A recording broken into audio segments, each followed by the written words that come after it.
Ya, saya akan mulai langsung diskusi dari Prof. Ibnu terlebih dahulu. Prof, isu netralitas dan pemilu jujur dan juga adil ini kan kerap disoroti dan ini disorot dalam debat perdana dari Capres seperti itu. Dan kemudian ada perang narasi yang menjadi salah satu aspek kontestasi dalam demokrasi. Mungkin pemilih ada yang bingung, mungkin pemilih ada yang sudah jelas, tapi bagaimana kemudian mencari kejernihan di tengah kegaduhan? Iya. Netralitas itu dalam hal ini dalam pilpres atau pemilu ada dua, ada pelakunya, ada halayaknya. Dari pelaku sekarang ya, netralitas biasanya dikaitkan dengan aparat kan, seperti tadi ditayangkan juga. Sekarang aparat itu siapa sih sebetulnya? Aparatus dalam hal ini dari segi petugas, dia adalah seseorang yang diberi tugas oleh negara dalam hal ini melalui pemerintah dan dibayar. Ya, sekarang dari mana asal uang pembayaran untuk para aparat itu? Dari masyarakat yang dikumpulkan melalui pajak, dikumpulkan ke APBN atau APBD. Siapa yang membayar pajak? Semua masyarakat kan? Tidak hanya seorang dua orang.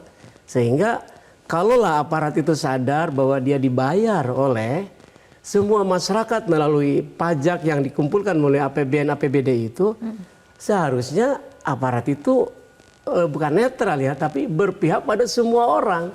Karena semua orang yang membayari dia kan. Begitu. Jadi netral lah aparat itu karena dia harus sadar bahwa dia itu dibayar oleh semua masyarakat. Bukan hanya seorang dua orang. Itu caranya kemudian mencari kejernihan di tengah kegaduhan ini. Dalam hal ini si pelakunya harus sadar bahwa saya ini aparat dibayar oleh pajak negara ini. Dan yang membayari pajak negara itu bukan seorang dua orang tapi semua masyarakat. Jadi saya harus melindungi semua masyarakat yang membayari saya. Begitu. Seperti saya ini PNS nih kan. Saya harus berpihak pada semua orang karena saya dibayari oleh APBN. Baik, itu kuncinya seperti itu ya. Kalau saya membayarinya Prof. Valina atau Waludin, saya akan kan gitu. Oke.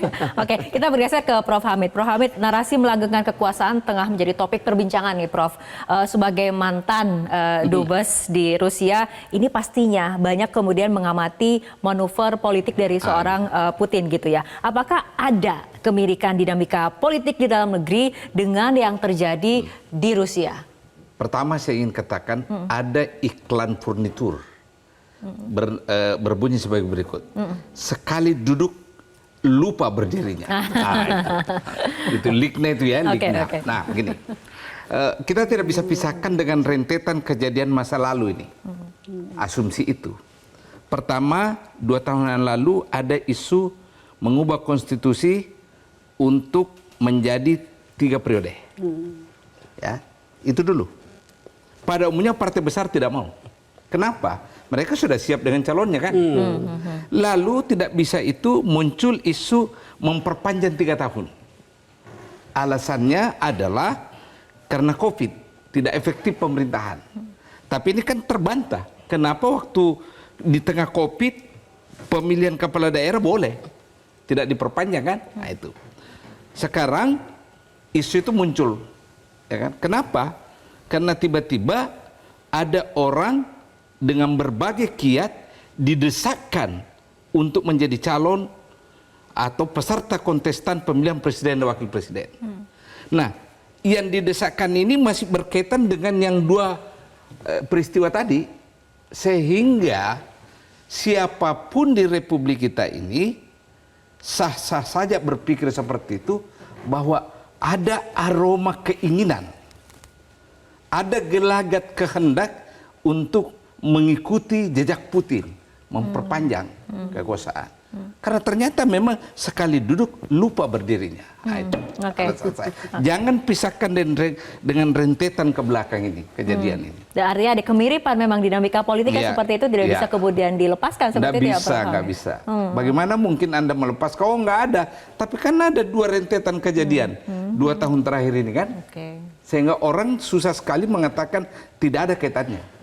Gitu. Oke, baik, kita bergeser ke Prof. Alina. Prof. Alina, isu netralitas dan juga isu kecurangan sebetulnya selalu mewarnai nih setiap pesta demokrasi. Nah, bagaimana menurut Anda, penilaian Anda, catatan Anda, Prof. Alina, mengenai pemilu 2024 dibandingkan pada saat Prof. Alina dulu menjadi anggota KPU?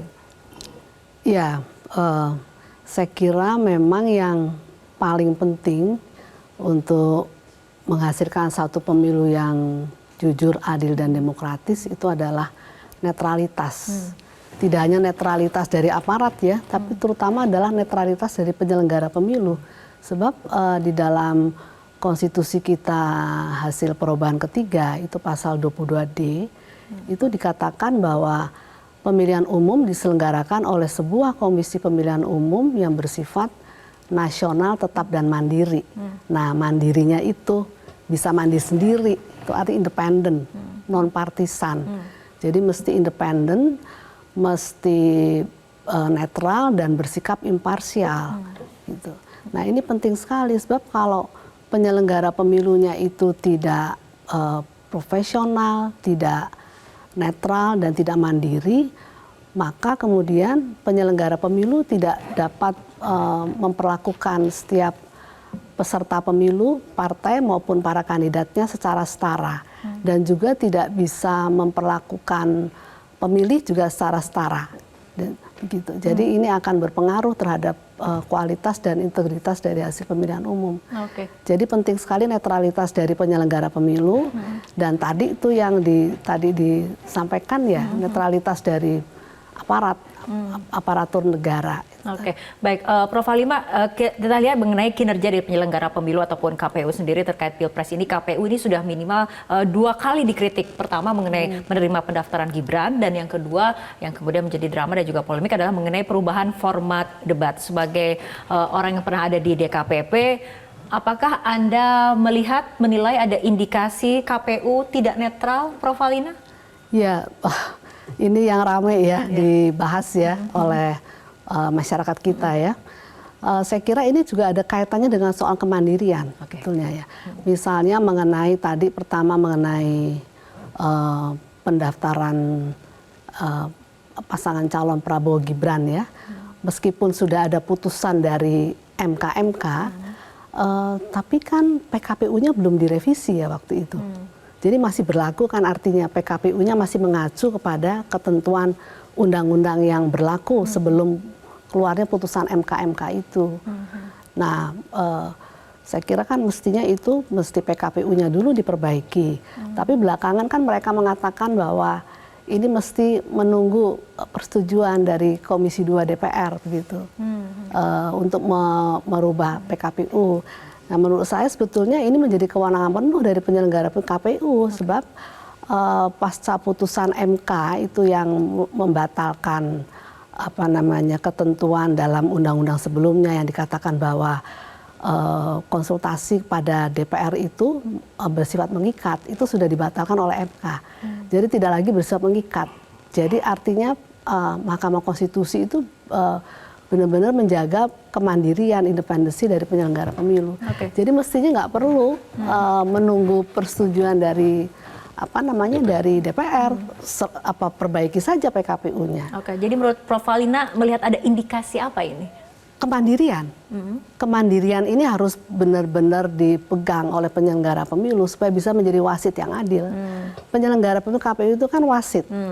Seperti kalau permainan sepak bola, kan ada wasitnya. Nah, dia harus benar-benar mandiri.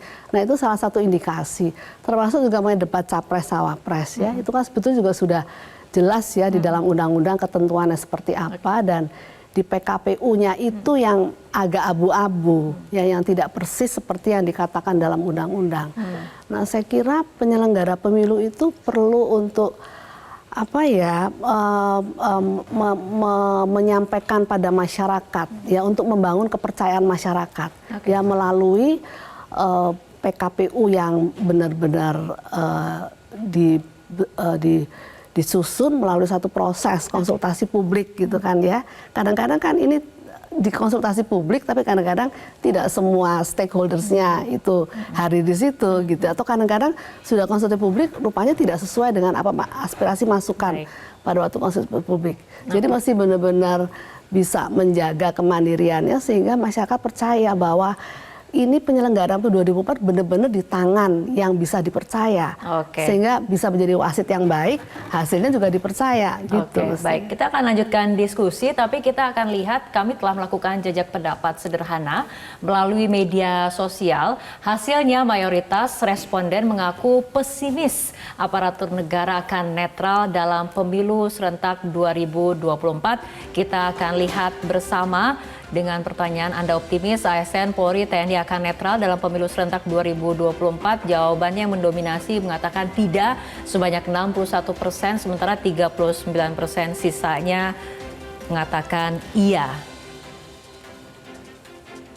Tidak percaya 61%. Ya, kita ke Prof. Hamid. Prof. Hamid, kita mungkin percaya ya banyak kemudian aparatur negara yang memiliki hati nurani, ingin bekerja profesional. Tapi apa landasan hukum bagi mereka untuk menolak jika kemudian perintahnya datang dari struktur yang paling atas nih, Prof? Ya, pertama yang ingin saya katakan ya, kalau ada organ negara, aparat negara yang tidak netral dalam penyelenggaraan pemilu, itu sangat inkonstitusional.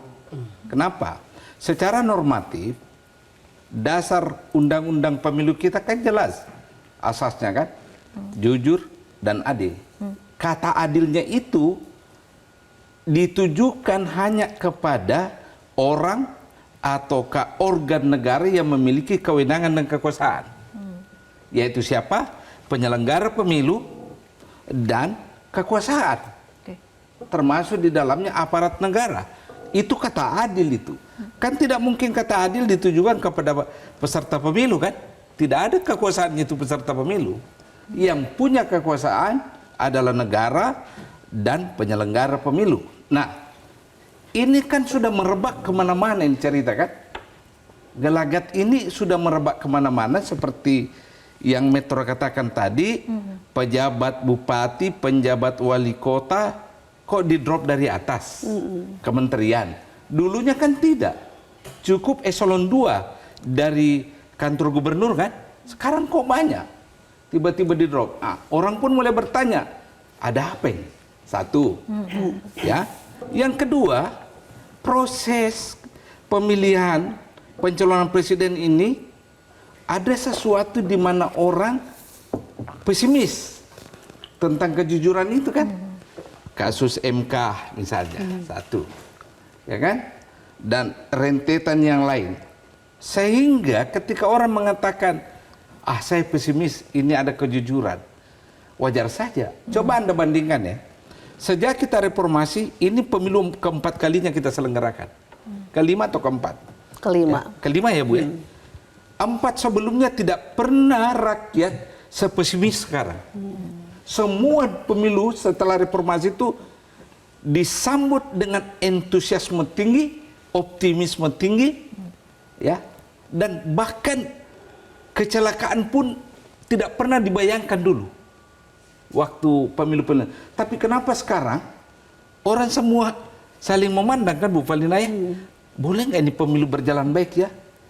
Apa yang terjadi ke depan? Kenapa? Karena memang ada gelagat yang orang saksikan, terutama netralitas aparat negara. Nah, tentu aparat negara mengatakan tidak kan? Kita tunggu hasilnya. Saya berdoa moga betul-betul aparat negara netral. Karena kosnya tinggi sekali nih. Kalau tidak netral. Kenapa? Ya Anda semua punya HP kan? Dengan mudah Anda mengetahui pejabat lokal, pejabat daerah, berlaku curang, apa kan? Semua bisa direkam apa. Bahayanya kalau dipaksakan dengan cara ini, hasilnya nanti tidak legitimate dan menimbulkan keriuhan. Dan pemilu bisa dikatakan batal secara hukum. Apa mau? Kosnya tinggi sekali itu. Oke, baik. Kita bergeser ke Prof. Ibnu. Prof. Ibnu mengenai gelagat. Ini kan ada narasi inkonsistensi perkataan dan perbuatan pimpinan eksekutif. Apakah himbauan hingga ancaman untuk aparat tidak netral memang hanya sekedar lip service semata nih Prof. Ibnu? Saya ingin lebih jauh dari itu karena seperti dalam permainan olahraga, curang itu ada dua. Dalam permainan, dalam pengaturan skor. Saya khawatir yang dalam pengaturan skor, mudah-mudahan nggak terjadi yang dikhawatirkan oleh Pak Hamid. Sebab kalau curangnya dalam permainan, misalnya menyenggol apa gitu kan kelihatan oleh penonton. Wasit tidak netral kelihatan. Tapi kalau pengaturan skor, kan nggak kelihatan. Saya khawatir justru dalam pengaturan skor. Itu yang harus diwaspadai oleh semua warga negara. Gitu.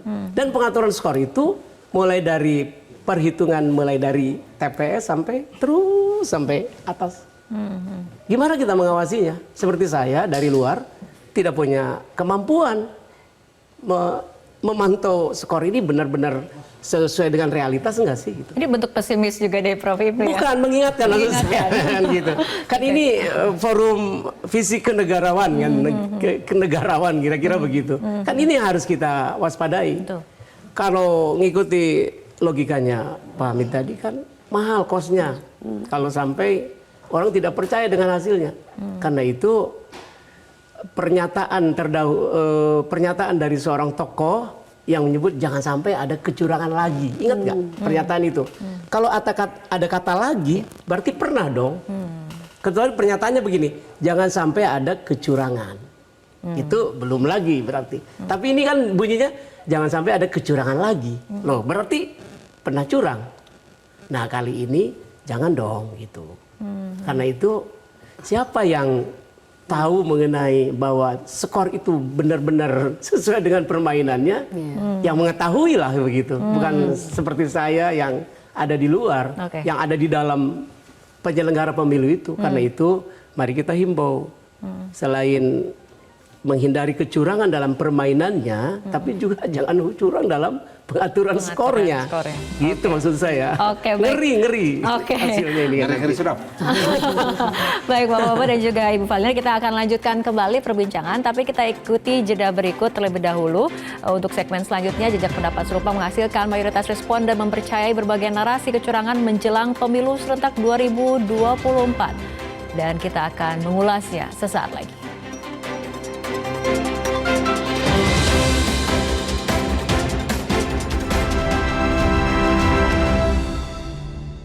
Jelajahi cara baru mendapatkan informasi. Download Metro TV Extend sekarang.